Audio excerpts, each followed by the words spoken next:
महाराष्ट्र प्रदेश काँग्रेस कमिटीच्या ट्विटर हँडलवरून सन्माननीय सुनेत्रा पवार उपमुख्यमंत्री महाराष्ट्र यांच्या संदर्भात जे ट्विट झालं त्या ट्विटमध्ये कुठेही त्यांचा अपमान व्हावा, कुठेतरी त्यांना कमी लेखण्याचा प्रयत्न नसून राम मनोहर लोहियांनी जे इंदिराजींच्या संदर्भामध्ये वापरलेलं होतं आणि त्याच्यानंतरचा इतिहास जो आहे त्याला अनुषंगून होतं. ते एका विशिष्ट राजकीय परिस्थितीला अनुसरून केलेलं ट्विट होतं, व्यक्तिपरत्वे नव्हतं ते. आम्ही आमचे अध्यक्ष काँग्रेस पक्ष स्त्री दाक्षिण्य सर्वोपरी मानणारा आहे. स्त्रीचा सन्मान हे आमच्यासाठी सर्वोपरी आहे. सगळ्यांनी पाहिलं त्या प्रेस कॉन्फरन्समध्ये कशा पद्धतीनं कोणाचं वागणं कसं होतं, कसं पत्रकारांना दाबण्यात आलं, त्याच्या अनुषंगाने ते होतं. तरी पण ज्या पद्धतीची रिॲक्शन आली ती लक्षात घेऊन ट्विट डिलीट करण्यात आलं.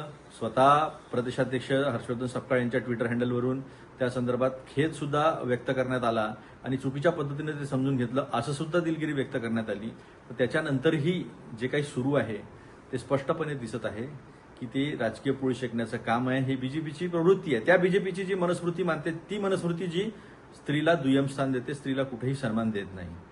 तर हे जे चालू आहे हे बीजेपीच्या पुढाकारानं, बीजेपीच्या सपोर्टनी याच्यामध्ये हिंसा करणं, ज्या पद्धतीचं वर्तन झालेलं आहे ते सगळं जे आहे ते हिंसक आहे आणि ते महाराष्ट्राच्या राजकारणात धरून नाही, मुळीच नाही.